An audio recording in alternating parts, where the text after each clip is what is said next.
this. Tiger Woods was this. Everything I try to express to you guys, I learned from, my father. At a clinic he gave with Anthony Kim, he talked about how his father shaped his game. When he missed his, I did my first fist pump. And how golf and family are forever linked. I couldn't give my dad one last victory. It's time to tee it up with Tiger.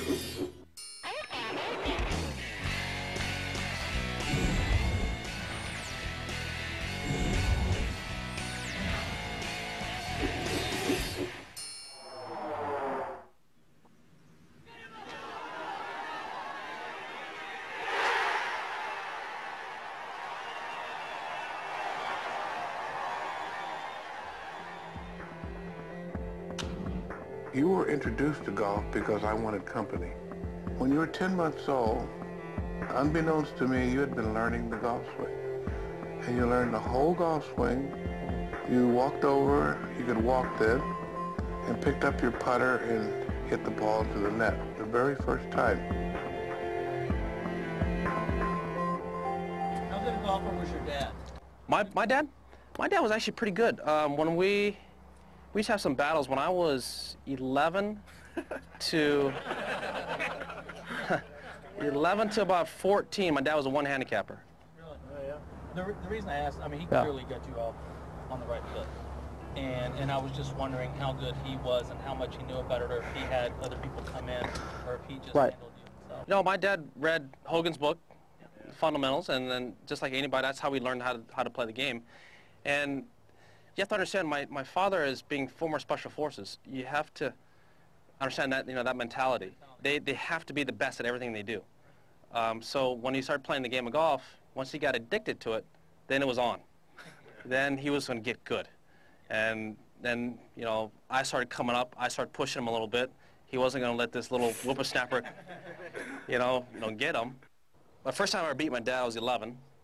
We were playing down here at Navy Golf Course out in Long Beach here. And I was 1 over through 16, and he was even. Through 15. I birdied 16. We both par 17, so we're both even par playing 18. And we get to 18, it's par 5. I hit my ball up there about 18, 20 feet. He's about 15 feet. I hoop it. And he missed it. And people think that I did the fist pump when I made my putt. When he missed his, I did my first fist pump. Okay? So I was like, yes! And I just ran off the green. And, So that's the kind of battles my dad and I used to have when I was little.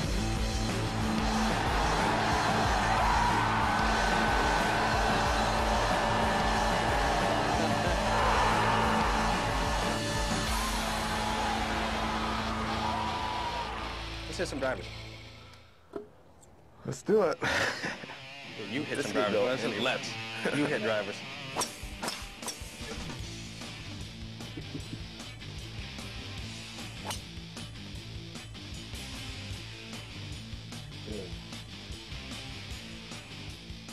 What's the loss on this? 8-5. Seriously, you didn't have to read that, did you?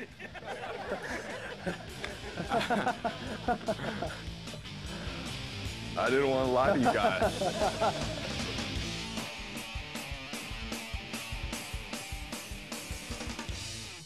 What's interesting, look at how he chokes up on the club. That's very different than most players. But then again, provides so much more control. And Anthony, you can see the speed that he has in his body, and the club head speed he can still generate, even from a shorter position.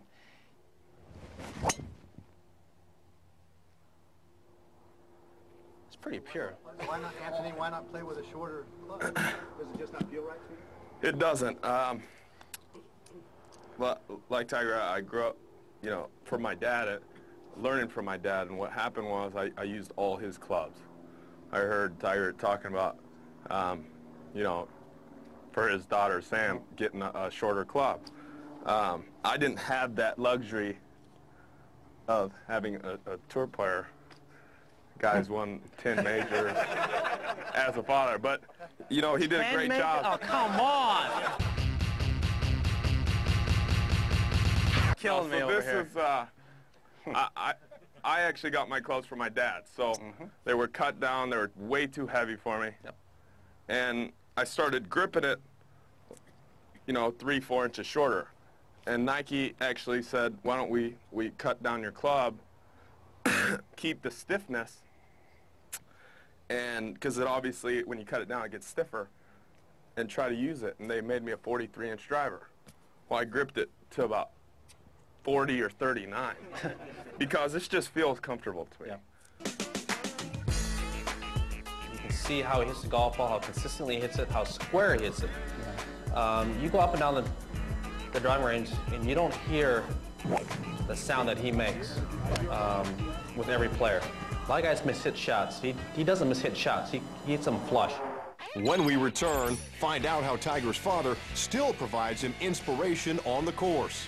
And I would go back to, you know what, Daddy, I'm going to put the ball right there today. Boom, I put it right there. Thanks, Pops.